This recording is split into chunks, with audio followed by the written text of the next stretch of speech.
Puis je vis une nouvelle bête sortir de la terre. Elle avait 2 cornes semblables à celles d'un agneau, mais parlait avec la voix d'un dragon. Elle avait toute l'autorité de la première bête et forçait les habitants de la terre à adorer la première bête, dont la blessure mortelle avait été miraculeusement guérie. La nouvelle bête accomplissait des signes étonnants, notamment celui de faire descendre le feu du ciel sur la terre à la vue des hommes. Par ces actes miraculeux, qu'elle avait reçu la permission d'accomplir en présence de la première bête, elle trompait les habitants de la terre, les persuadant de créer une image de la bête qui avait été frappée par l'épée mais qui avait survécu. La bête reçut le pouvoir d'animer cette image, de la faire parler, et quiconque refusait d'adorer l'image devait être mis à mort.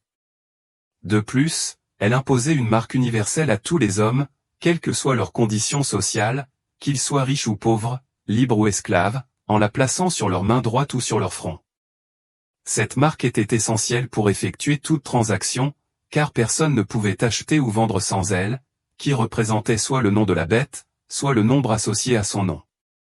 Apocalypse 13, 11-17, un passage débordant de mystère et de débat, soulève des questions profondes. Qui est exactement cette bête? Quelle est la nature et le but des signes qu'elle accomplit? Pourquoi les gens sont-ils obligés d'adorer cette bête?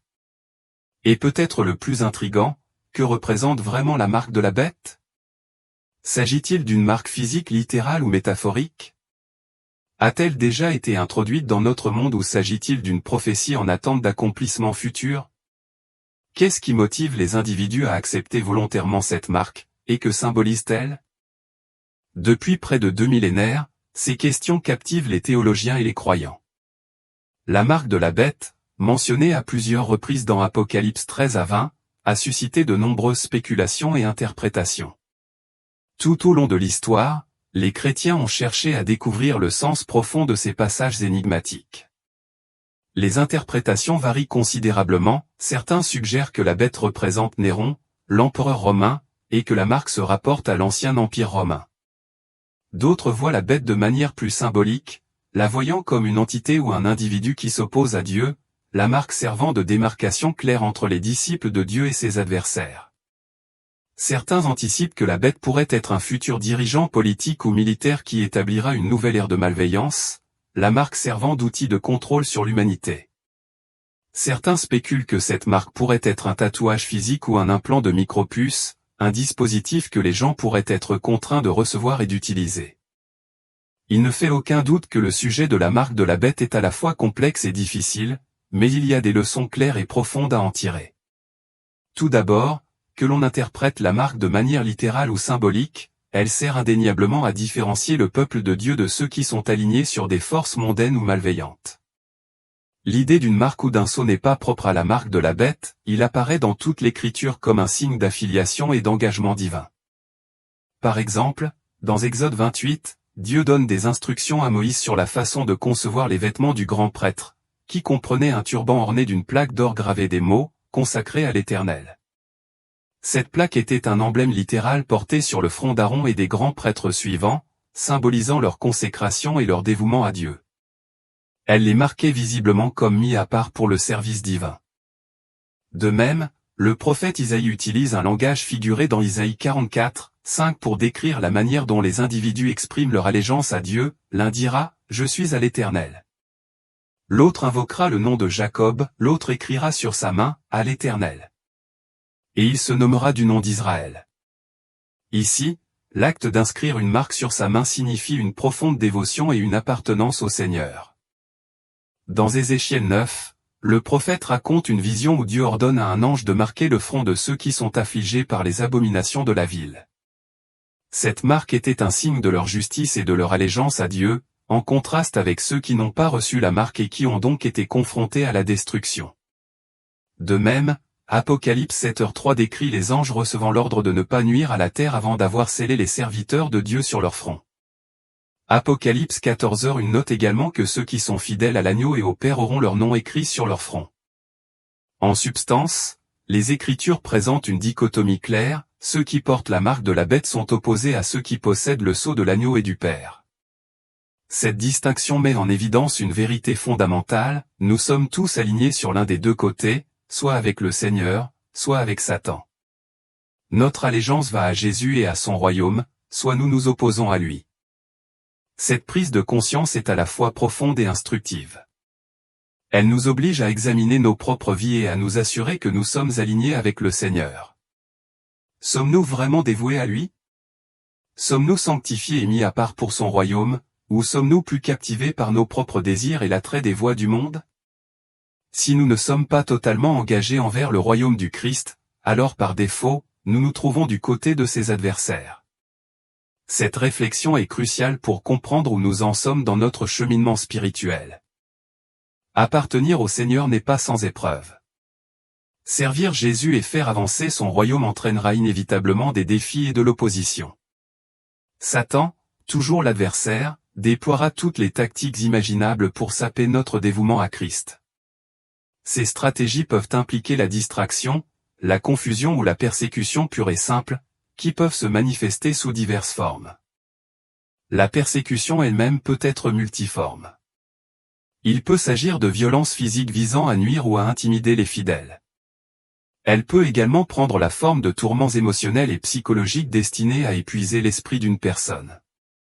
De plus, la persécution économique, telle que décrite dans Apocalypse 13 à 17, peut être particulièrement efficace. La vision de Jean révèle que ceux qui refusent la marque de la bête se verraient interdire d'acheter ou de vendre, ce qui entraînerait de graves difficultés financières et la ruine. Imaginez un scénario dans lequel vous ne pourriez pas gagner votre vie à moins de renoncer à votre foi en Jésus. Imaginez les circonstances désastreuses d'être incapable de subvenir aux besoins de votre famille à moins de reconnaître Satan comme votre maître.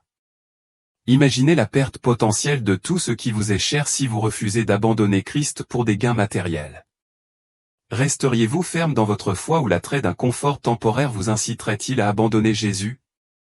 L'imagerie prophétique de l'Apocalypse est difficile et invite à un large éventail d'interprétations, en particulier en ce qui concerne les symboles comme la bête et sa marque.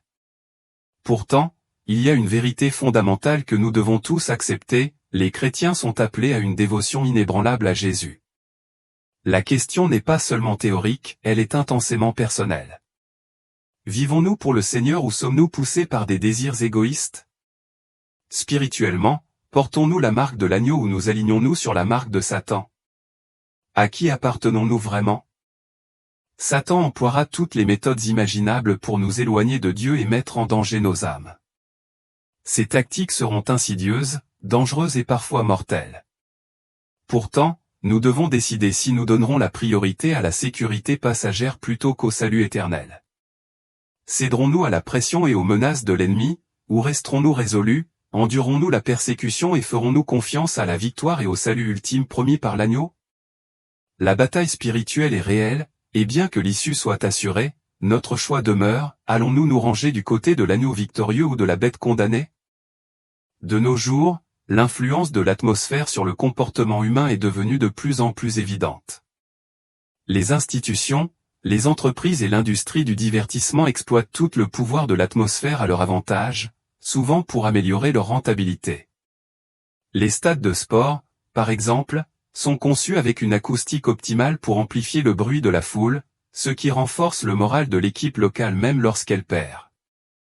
Les cinémas utilisent l'obscurité et le son surround pour créer une expérience immersive, certains proposant même des effets sensoriels comme des sièges vibrants pour améliorer l'expérience visuelle. Ces exemples illustrent comment l'atmosphère est méticuleusement conçue pour influencer et manipuler les émotions, renforçant le concept selon lequel l'environnement dans lequel nous nous trouvons peut influencer considérablement nos décisions et nos perceptions. Prenez l'environnement d'un bar ou d'une boîte de nuit, la musique forte, l'éclairage tamisé et l'espace clos sont tous accompagnés d'alcool. Ce cadre crée une atmosphère distincte, palpable et influente. De même, les églises créent également leurs propres atmosphères. De nombreux chrétiens écoutent de la musique gospel sur le chemin de l'église, et une fois sur place, les équipes de louange et d'adoration dirigent souvent le sermon avant le début du sermon. Tout cela est intentionnel, conçu pour favoriser une atmosphère spirituelle qui facilite l'adoration et la connexion. Une atmosphère est plus qu'un simple arrière-plan, c'est une force que vous pouvez ressentir. C'est semblable à une porte spirituelle. Êtes-vous déjà entré dans une pièce et avez-vous immédiatement ressenti son atmosphère? vous pouvez vous sentir accueilli ou mal à l'aise. Même dans une pièce avec seulement votre conjoint, vous pouvez souvent percevoir l'ambiance ou l'atmosphère sans qu'un mot ne soit prononcé. Cette sensibilité à l'atmosphère reflète une réalité plus profonde.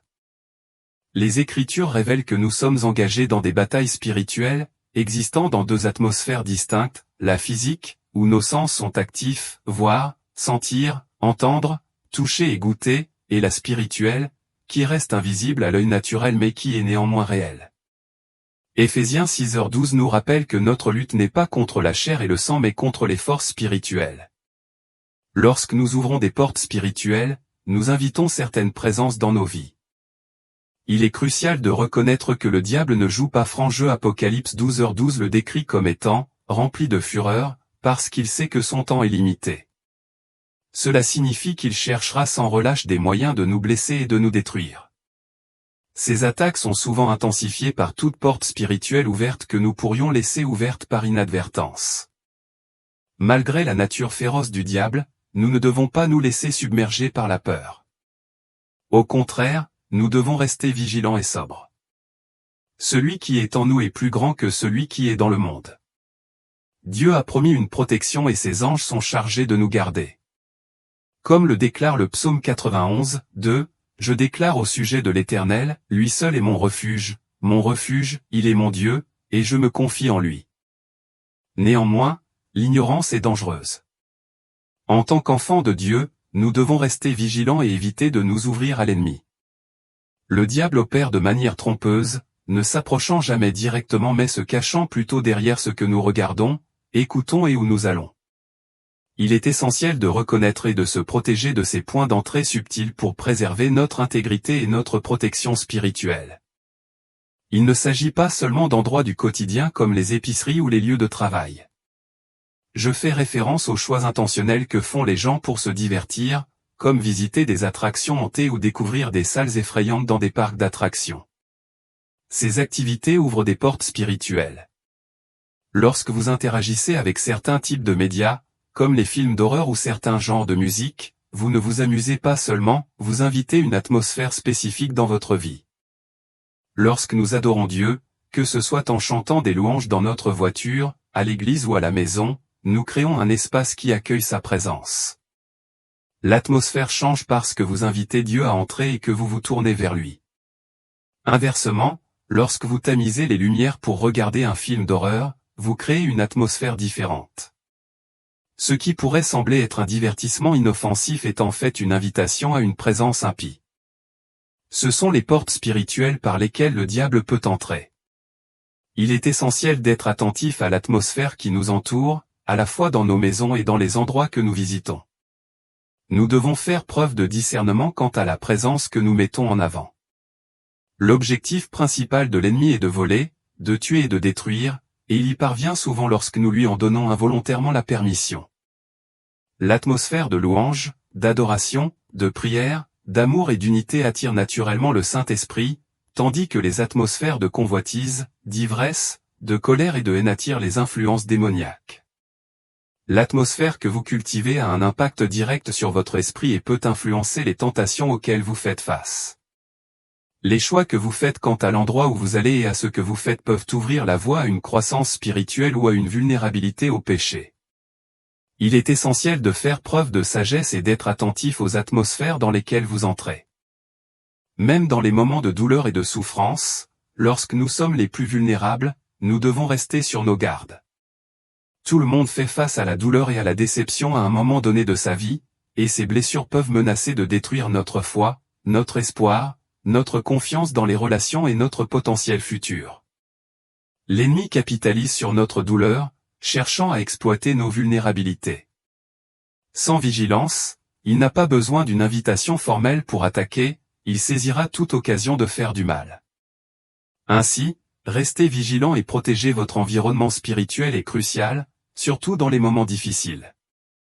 Nous nous attendons souvent à ce que les attaques du diable contre les croyants soient dramatiques et catastrophiques, comme le feu et le soufre ou la grande faucheuse elle-même. Cependant, la réalité est généralement beaucoup plus subtile et plus insidieuse.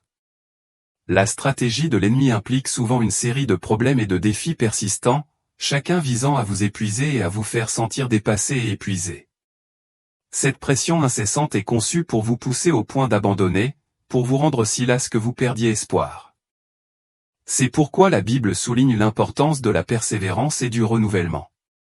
Par exemple, Ésaïe 40, 31 nous rassure, « Mais ceux qui s'attendent à l'Éternel renouvellent leurs forces. » Cette promesse est cruciale car elle nous aide à résister à la lassitude que l'ennemi cherche à nous imposer. De même, Matthieu 11h28 nous invite, « Venez à moi, vous tous qui êtes fatigués et chargés, et je vous donnerai du repos. » Hébreux 12h encourage également à l'endurance, c'est pourquoi, puisque nous sommes environnés d'une si grande nuée de témoins, rejetons tout fardeau, et le péché qui nous enveloppe si facilement, et courons avec persévérance dans la carrière qui nous est ouverte. Le message sous-jacent est clair, ne laissez pas les attaques persistantes du diable vous fatiguer ou vous faire abandonner. La vigilance est essentielle. Soyez toujours sensible et attentif à l'atmosphère à laquelle vous vous exposez. Une histoire puissante illustre cela. Un chrétien, sur son lit de mort, réfléchissait à sa vie avec sa famille à ses côtés. Alors que le moniteur de fréquence cardiaque émettait un léger bip en arrière-plan, il rassembla la force de partager ses dernières pensées. Il regrettait d'avoir ignoré les avertissements bibliques sur la nature fugace du temps et la futilité de gagner le monde mais de perdre son âme. Il regrettait d'avoir passé la moitié de sa vie à accumuler des biens, ce qui ne pouvait pas lui faire gagner plus de temps. Il regrettait également d'avoir nourri de la colère et de ne pas avoir pardonné avant qu'il ne soit presque trop tard. Son conseil d'adieu était clair, tenez compte des avertissements de Dieu dès le début et agissez. N'attendez pas qu'il soit trop tard. Cette réflexion soulève une question importante, combien d'entre nous prennent vraiment au sérieux les avertissements bibliques? À quelle fréquence sous-estimons-nous leur importance? Prenons l'exemple de la transformation de l'apôtre Paul, connu à l'origine sous le nom de Saul de Tarse. Avant de devenir une figure centrale du christianisme primitif, Saul était un pharisien zélé et un persécuteur féroce des chrétiens.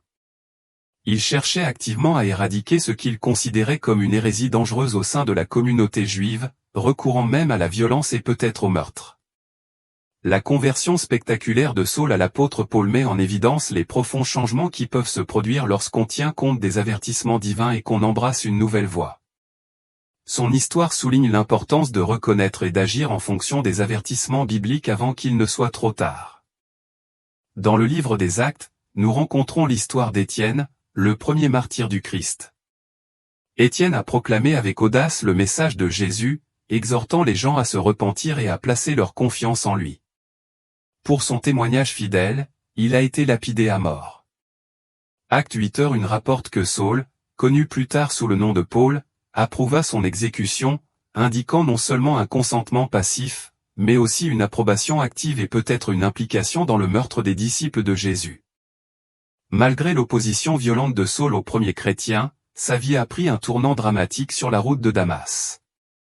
Là, il a eu une vision profonde de Jésus, qui a conduit à sa conversion.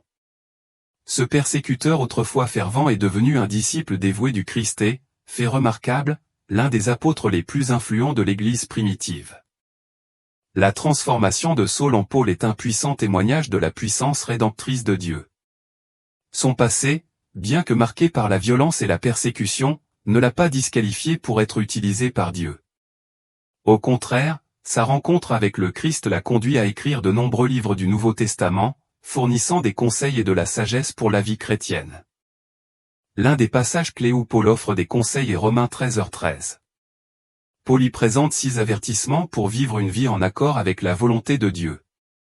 Il déconseille de participer à l'obscurité des fêtes et de l'ivrognerie, met en garde contre la promiscuité sexuelle et la vie immorale, et met en garde contre les querelles et la jalousie. L'imagerie que Paul utilise dans ce passage est vivante et intentionnelle.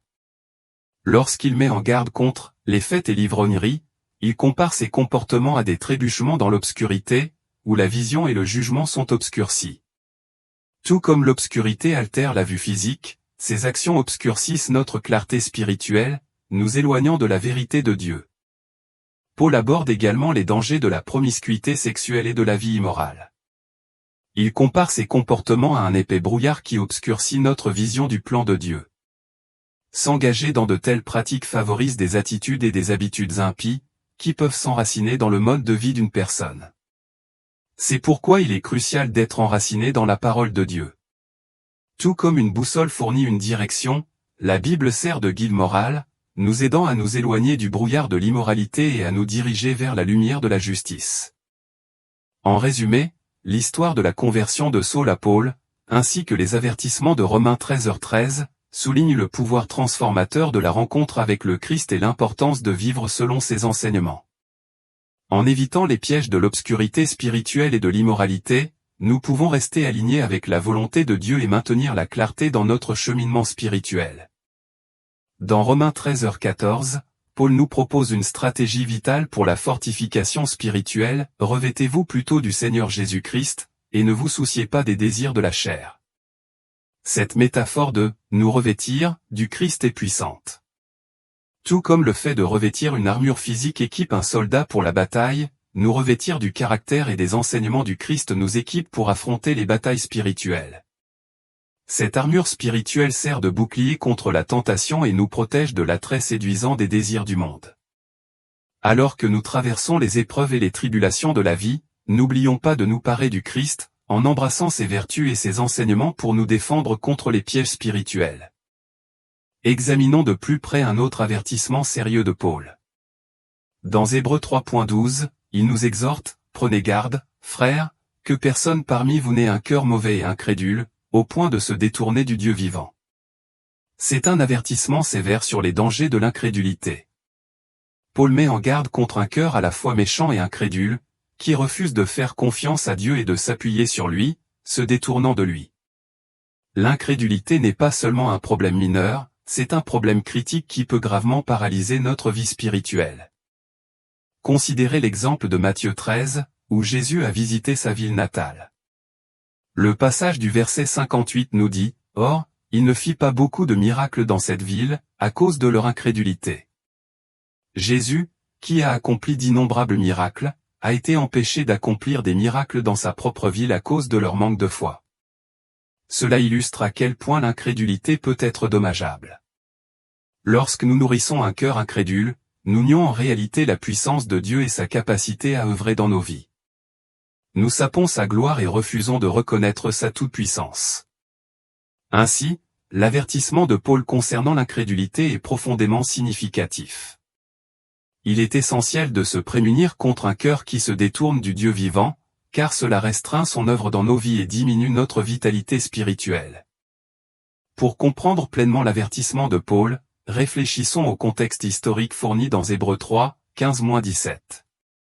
L'auteur se souvient des expériences des Israélites qui furent libérés de l'esclavage en Égypte.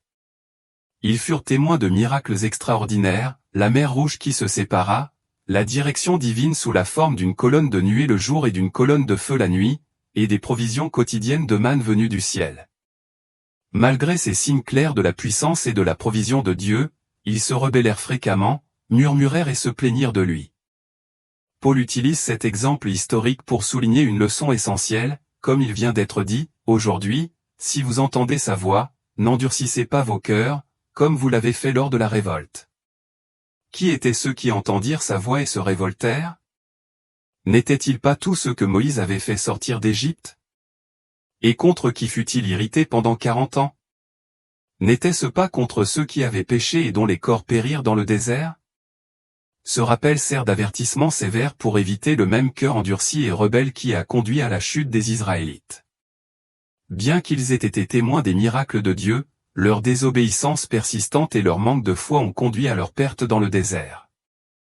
Les avertissements de Paul soulignent l'importance de garder un cœur de foi et d'obéissance. Nous devons tenir compte de ces leçons tirées de l'histoire et des Écritures, en veillant à ce que nos cœurs restent ouverts et réceptifs à la direction de Dieu, plutôt qu'endurcis et rebelles. Cette vigilance est essentielle pour éviter les pièges spirituels qui ont conduit à l'échec des Israélites et pour expérimenter pleinement la puissance transformatrice de Dieu dans nos vies. L'avertissement crucial ici est de ne pas endurcir nos cœurs. Au milieu du chaos et de la confusion qui caractérise notre monde, il est crucial que nous restions sensibles à la voix de Dieu. Malgré le tumulte qui nous entoure, la voix de Dieu continue de nous appeler et l'Esprit du Seigneur frappe constamment à la porte de nos cœurs. Un cœur endurci signifie l'aveuglement à la beauté et à la gloire de Dieu, il reflète une insensibilité à sa présence divine et une préoccupation pour nos propres désirs plutôt que de poursuivre les choses de Dieu. Pourtant, dans sa miséricorde infinie, Dieu nous offre l'opportunité de nous transformer. Il est disposé et capable de changer nos cœurs si nous nous ouvrons à lui. Un autre avertissement important se trouve dans Hébreux 2:1, qui exhorte, c'est pourquoi, prêtons d'autant plus attention à ce que nous avons entendu, de peur que nous ne nous laissions emporter par la tentation. La Bible amplifiée clarifie davantage ce verset, c'est pourquoi, à cause de la révélation finale de Dieu en son Fils Jésus et à cause de la supériorité de Jésus sur les anges, nous devons prêter une attention plus grande que jamais aux choses que nous avons entendues, afin de ne pas nous éloigner de la vérité. En substance, ce passage nous demande d'être vigilants pour ne pas nous éloigner de la vérité incarnée en Jésus-Christ. Nous devons faire attention à ne pas glisser du véritable message de l'Évangile vers l'attrait d'une version diluée. Il y a ceux qui proposent un évangile dépourvu de repentance, d'engagement ou d'abnégation, un évangile qui se contente de divertir et de plaire sans posséder le pouvoir de transformer ou de remettre en question. C'est le genre de message trompeur dont nous devons nous méfier. L'évangile authentique de Jésus-Christ est celui qui met au défi et convainc. Il conduit à un profond changement dans nos habitudes pécheresses et nous appelle à la repentance. En tant que croyants, nous sommes appelés à tenir compte de cette vérité, à nous repentir et à nous détourner du péché, en embrassant le pouvoir transformateur du véritable évangile.